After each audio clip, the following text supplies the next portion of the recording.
विवादों के दलदल में सांसद निशिकांत दुबे। ठगी और जमीन विवाद के बाद शैक्षणिक योग्यता पर सवाल। फर्जी डिग्री के आरोपों की जांच हो गई है जरूरी। नमस्कार, आजाद सिपाही विशेष में आपका स्वागत है। मैं हूं राकेश सिंह। चमकदार कॉरपोरेट दुनिया से सीधे चुनावी मैदान में धमाकेदार एंट्री करने वाले गोड्डा के सांसद निशिकांत दुबे एक बार फिर चर्चा में हैं। वैसे तो चुनावी राजनीति में 2009 में उनकी एंट्री ही बेहद चर्चित रही थी, लेकिन लोकसभा सांसद के तीसरे कार्यकाल में वो कई तरह के विवाद में फंसते जा रहे हैं। पहले ठगी और जबरन वसूली के आरोपों में 2015 में उनके खिलाफ एक मामला दिल्ली में दर्ज किया गया था। कुछ दिन पहले उनकी पत्नी द्वारा देवघर में 20 करोड़ रुपए की जमीन 3 करोड़ नगद देकर खरीदने का मामला भी काफी जोर शोर से उछला और अब सांसद की शैक्षणिक योग्यता को लेकर ही सवाल उठने लगे हैं। ये बेहद दुर्भाग्यपूर्ण है और खुद सांसद को सामने आकर स्थिति स्पष्ट करनी चाहिए, क्योंकि इसमें हो रही देरी से न केवल उनकी बल्कि उनकी पार्टी की भी किरकिरी हो रही है। उनकी शैक्षणिक योग्यता को लेकर जो आरोप लगाए गए हैं वे काफी गंभीर हैं और जब तक इनकी जांच नहीं होती सांसद को सवालों के घेरे में ही रहना होगा। झारखंड में ये पहला अवसर है जब यहाँ कोई सांसद इतने गंभीर आरोपों में घिरा हो और उसकी तरफ से आरोपों का खंडन करने की बजाय इधर उधर की बातें की जा रही हों। निशिकांत दुबे के बारे में उठे इस नए विवाद का असर राजनीतिक हलकों पर पड़ना स्वाभाविक है और हैरत की बात यह है कि अपने सांसद के बचाव में पार्टी भी सामने आने से बच रही है। इस पूरे विवाद पर आजाद सिपाही ब्यूरो की खास रिपोर्ट। डॉक्टर निशिकांत दुबे झारखंड की राजनीति का एक चमकदार नाम, जो कॉरपोरेट की चमचमाती दुनिया से सीधे चुनावी राजनीति के ऊबड़ खाबड़ पथ पर चलने आया और सीधे लोकसभा सांसद बन गया। एक बार नहीं, 2 बार नहीं, 3 बार। मिथिलांचल में एक कहावत है, 3 फूके चानी, मतलब 3 बार फूंक मारने से चांदी की असली चमक सामने आ जाती है। एक सांसद के रूप में निशिकांत दुबे की तीसरी पारी के 1 साल के भीतर ही उनकी चमक सामने आने लगी है।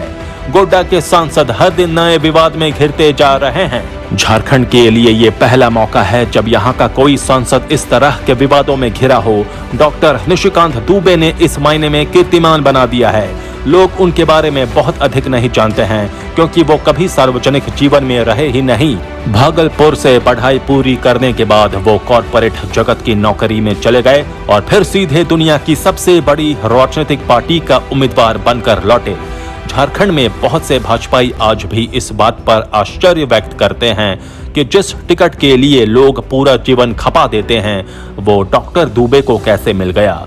क्या वो भी चांदी के चम्मच मुंह में लेकर पैदा हुए थे? बहरहाल डॉक्टर निशिकांत दुबे सांसद के रूप में अपने तीसरे कार्यकाल में जिन विवादों में घिर गए हैं उनसे उनकी छवि पर विपरीत असर पड़ रहा है। उनके बारे में पहला विवाद तब शुरू हुआ जब देवघर के एलोकेसी में उनकी पत्नी ने एक बेशकीमती भूखंड औने पौने दाम पर खरीद ली। आरोप लग रहा है कि उस भूखंड की कीमत 20 करोड़ रुपए है, लेकिन सांसद की पत्नी ने उसे महज 3 करोड़ रुपए में खरीद लिया और वो भी नकद भुगतान से।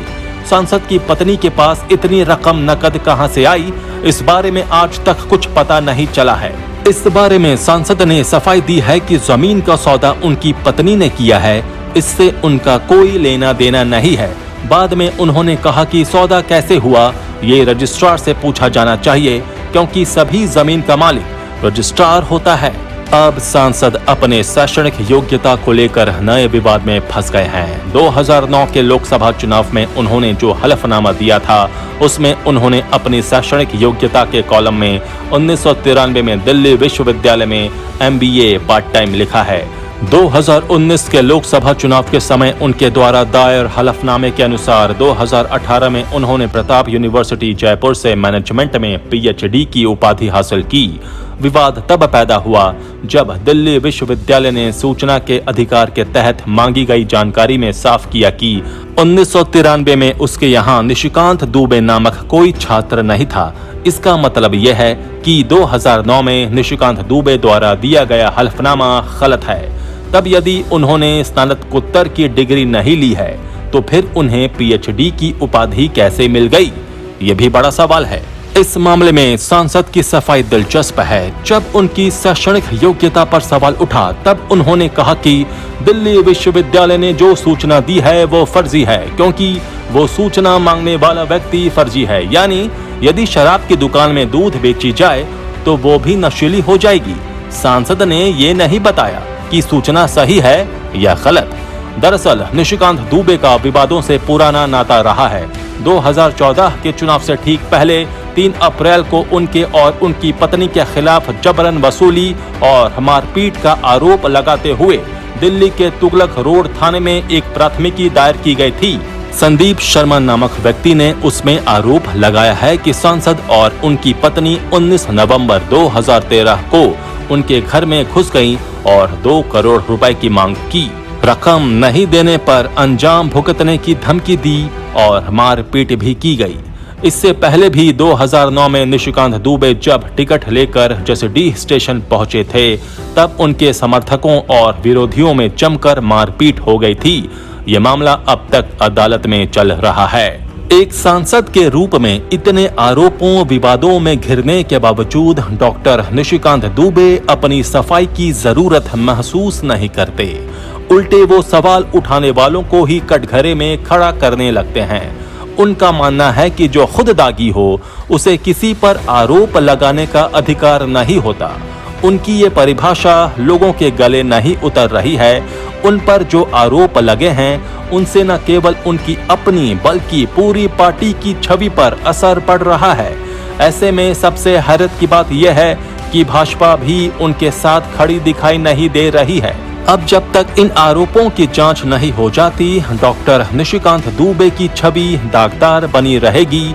इसलिए अच्छा यही है कि वो खुद इन आरोपों की जांच की मांग करें ताकि जनता की अदालत में वो एक बार फिर गुहार लगाने के लायक बने रह सकें। आजाद सिपाही में अभी इतना ही। खबरों की और भी अधिक जानकारी के लिए आप पढ़ते रहिए अपना लोकप्रिय दैनिक अखबार आजाद सिपाही। आप हमारे इस YouTube चैनल को जरूर सब्सक्राइब करें। आप हमारे Facebook पेज को भी जरूर लाइक करें। जुड़े रहिए आजाद सिपाही के साथ। धन्यवाद।